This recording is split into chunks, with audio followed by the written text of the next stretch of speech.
প্রিয় শ্রোতা বন্ধু, প্রভু যিশুর মধুর নামে খ্রিস্টীয় শুভেচ্ছা জানাই। আজকের শাস্ত্রপাঠ গীতসংহিতা 34:1-4 লেখা আছে, আমি সর্বসময় সদাপ্রভু ধন্যবাদ করিব, তাহার প্রশংসা নিরন্তর আমার মুখে থাকিবে। আমার প্রাণ সদাপ্রভুর এই শ্লাঘা করিবে, তাহা শুনিয়া নম্রগণ আনন্দিত হইবে। আমার সহিত সদাপ্রভুর মহিমা কীর্তন করো, আইসো আমরা একসঙ্গে তাহার নামের প্রতিষ্ঠা করি। আমি সদাপ্রভুর অন্বেষণ করিলাম, তিনি আমাকে উত্তর দিলেন, আমার সকল আশঙ্কা হইতে উদ্ধার করিলেন। এই গীত পাঠ করলে রাজা দাউদের গুণাবলীগুলি দেখতে পাওয়া যায়, যার অন্তর ছিল ঈশ্বরের জন্য ব্যাকুল। তিনি তার জীবনের সর্বরকম অভিজ্ঞতার জন্য ঈশ্বরের ধন্যবাদে মুখর থাকতেন। যেমন গীত সংহিতা 34:10 তিনি বলেছেন, যুব সিংহদের অনাটন ও ক্ষুধায় কষ্ট হয়, কিন্তু যারা সদাপ্রভুর অন্বেষণ করে তাদের কোনো মঙ্গলের অভাব হয় না। প্রভুর অন্বেষণ করা, তার জন্য তৃষ্ণার্ত হওয়া এবং সর্বদা তার প্রশংসা করা, এগুলি হল একজন প্রকৃত খ্রিস্টানুসারীর লক্ষণ। বর্তমানে কোন ব্যক্তি ঈশ্বরের নিকটবর্তী হতে পারে যারা অনেক শিক্ষিত বলে দাবি করে, যারা নিজেদের শাস্ত্রজ্ঞ বলে মনে করেন, আবার যারা তার বাক্য প্রচার করেন, নাকি যে ব্যক্তি উচ্চস্বরে প্রার্থনা করেন। প্রিয়, এই সমস্ত গুণাবলী কোনটাই ঈশ্বরের নিকটবর্তী করে না, কারণ বাইবেল বলে যারা ভগ্নাত্মা অর্থাৎ যারা ভগ্ন হৃদয়ের, ঈশ্বর তাদের নিকটবর্তী। লূক 18 অধ্যায়ে প্রভু যিশু দুইজন ব্যক্তির সম্বন্ধে উল্লেখ করেছেন। প্রথম ব্যক্তি প্রার্থনার সময় বলেছিল, হে ঈশ্বর, আমি তোমার ধন্যবাদ করি, কারণ আমি ওই অন্য লোকটির মতো নই। এই ধরনের লোক প্রার্থনা করার সময়ে হয়তো মনে মনে এরকম ভাবতে পারে যে সে বাইবেলে বর্ণিত সেই যুবকের মতো নয় যে বিস্তর সম্পদের অধিকারী হওয়ায় প্রভুর শিষ্যত্ব গ্রহণের জন্য সর্বস্ব ত্যাগ করতে পারেনি, বা সে ওই ধরনের মানুষ নয় যারা কোনোদিন প্রচার কার্যে অংশ নেয়নি। তারপর সে ঈশ্বরকে ধন্যবাদ দিয়ে বলে, ঈশ্বর তোমার ধন্যবাদ হোক, যেহেতু আমি ওরকম নই। এরাই লম্বা চওড়া প্রার্থনা করে, যে প্রার্থনা হয়তো কোন ধর্মীয় প্রতিষ্ঠানে শিখেছিল। কিন্তু ওই দ্বিতীয় ব্যক্তিটি প্রার্থনা করেছিল, প্রভু আমার প্রতি দয়া করুন। দ্বিতীয় ব্যক্তিটির অনেক দূরে দাঁড়িয়ে ভগ্ন হৃদয়ে এবং অনুতপ্ত আত্মায় প্রার্থনা করেছিল এবং ঈশ্বরের নিকটবর্তী হয়েছিল। ঈশ্বর তার ক্রন্দন শুনেছিল।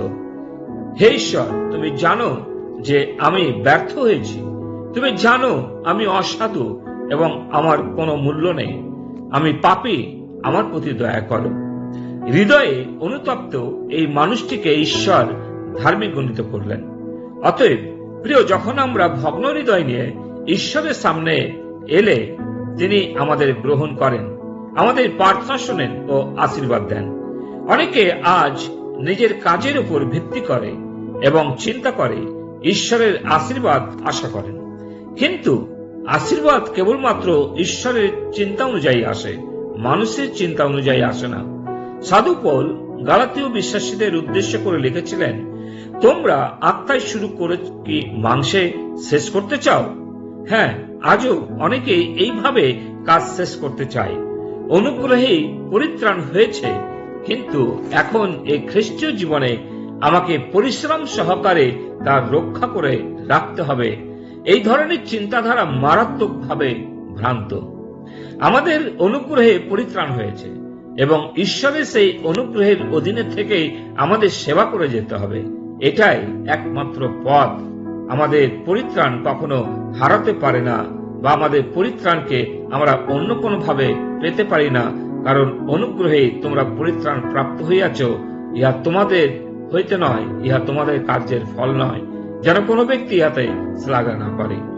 প্রভু সেই সকলের নিকটবর্তী যারা ভগ্নচূর্ণ অন্তঃকরণের, এবং তিনি তাদেরই পরিত্রাণ দিতে সক্ষম। যারা আত্মধার্মিকতায় পূর্ণ, প্রভু তাদের পরিত্রাণ দিতে পারেন না। গীত রচক বলেছেন গীত সংহিতা 37:4, সদাপ্রভুতে আমোদ করো, তিনি তোমার মনোবাঞ্ছা পূর্ণ করবেন। আজ আমাদের আমোদ করার বিষয়গুলি বিভিন্ন রকম। সুসমাচার প্রচার নিয়ে ব্যস্ত, বিভিন্ন চার্চের প্রজেক্ট নিয়ে ব্যস্ত, আবার কেউ বা এনজিও বা সংস্থা নিয়ে আমোদ করতে ব্যস্ত।